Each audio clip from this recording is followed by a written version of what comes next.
عن عبد الله بن عمر أن رسول الله صلى الله عليه وسلم قال أفضل الدعاء يوم عرفة وأفضل ما قلت أنا والنبيون من قبلي لا إله إلا الله وحده لا شريك له. Nabanggit din sa ibang hadith na naiulat ni Abdullah ibn Umar, ang pinakamainam na panalangin ay ang panalangin sa araw ng Arafah. Ang pinakamainam sa akin at iba pang mga naunang mga propeta sa akin ay nagsabing walang ibang Diyos na karapat-dapat sambahin maliban sa Allah, ang nag-iisang nang walang katambal. Sa kanya lamang nauukol ang kamaharlikaan at kanya lamang nauukol ang lahat ng papuri, at siya ay may kapangyarihan sa lahat ng bagay.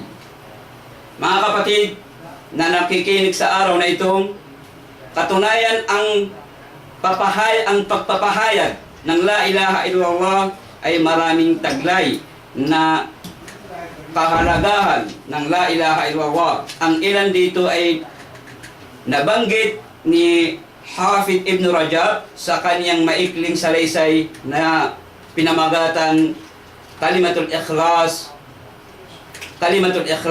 Mga kapatid, tunghayan natin ang ilan sa mga nabanggit ni Ibn Rajab.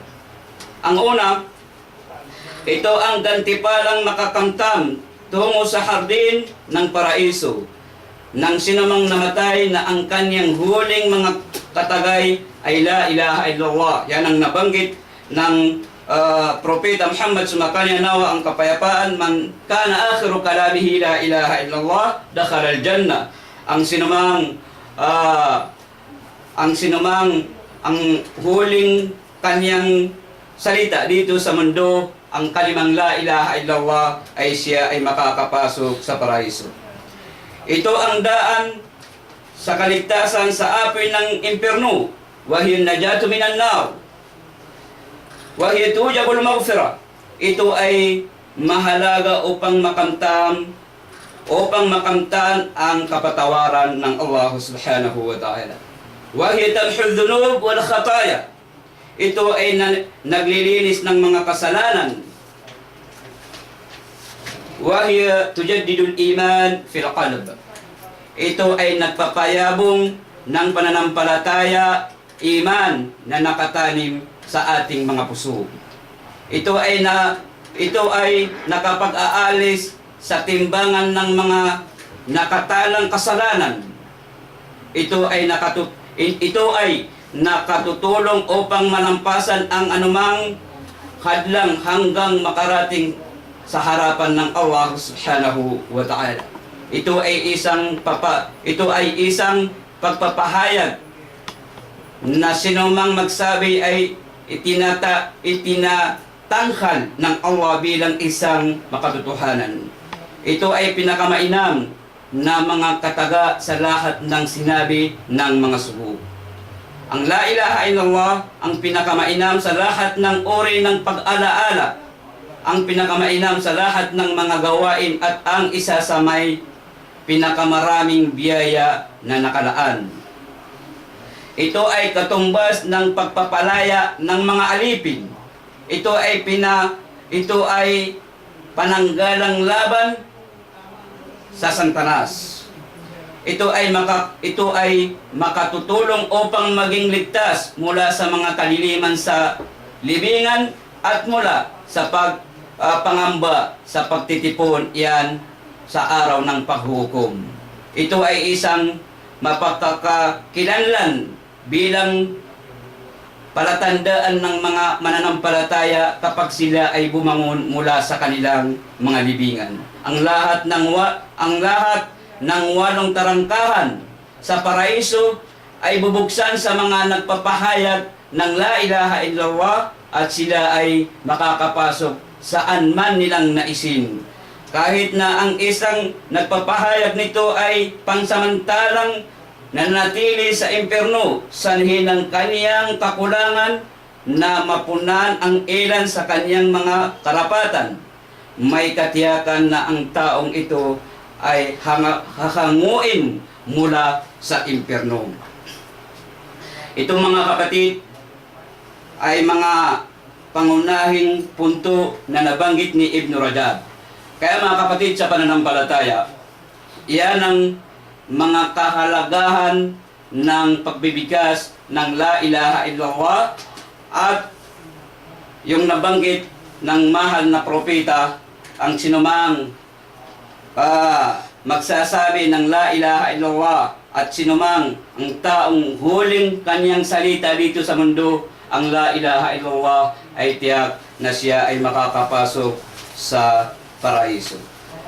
Bilang pagwakas mga kapatid, nararapat isa-isip na dapat sundin ang mga inuutos ng Allah subhanahu wa ta'ala at iwasan natin ang mga ipinagbabawal ng Allah subhanahu wa ta'ala.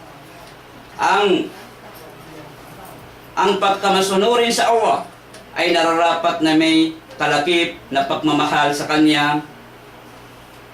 Kinatatakutan natin ang Kanyang kaparusahan, inaasam ang Kanyang gantipala, at minimithi ang Kanyang kapatawaran.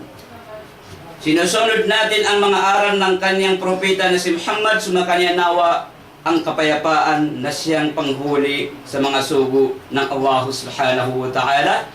Mga kapatid, pag ginawa natin yan, ay tiyak na makakapasok tayo sa paraiso. Pag tayo ay mamatay, ay nasa relihiyon ng Islam. So mga kapatid, huwag nating kalimutan na lagi natin hinihingi sa Allah subhanahu wa ta'ala na pag dumating sa atin ang anghel ng kamatayan ay nasa tamang landas tayo. Ibig sabihin, ang ating pananampalataya ay matatag sa nag-iisang Diyos na Allah subhanahu wa ta'ala. Hanggang dito na lang. Assalamualaikum warahmatullahi ta'ala wabarakatuh. Waalaikumsalam warahmatullahi ta'ala wabarakatuh. Maliwanag po ng mahal na alim tungkol sa kahulugan na La ilaha illallah. Ang La ilaha illallah ito po mga kapatid ay ibig sabihin sa Tagalog na La ilaha illallah.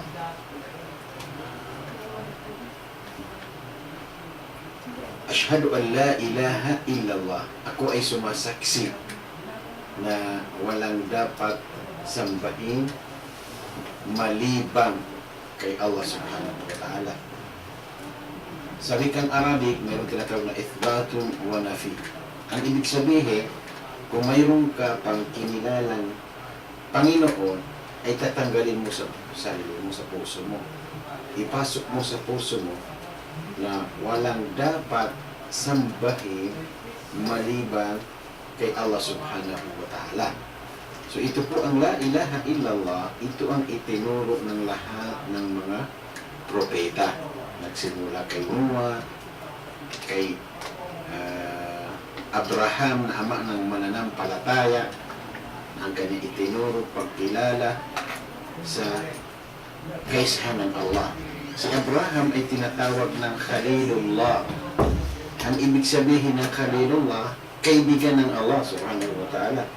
Si Abraham na tinatawag ng ama ng mananampalataya, o kanyang itinuro yung La ilaha illallah, walang dapat kilalahin ng Diyos maliban sa Allah subhanahu wa ta'ala. So ganun din ang sinabi ng Allah, wa ma arsalna min qablika min rasulin illa nuhi annahu la ilaha illa ana fa'budun. Ang sabi ng Allah subhanahu wa ta'ala kay Prophet Muhammad sallallahu alaihi wasallam na ibinigay ng Allah kay Muhammad ang tunay na information na may mga propeta na isinugo ng Allah na nauna kay Prophet Muhammad sallallahu alaihi wasallam, na sila ay binigyan ng mensahe o binigyan ng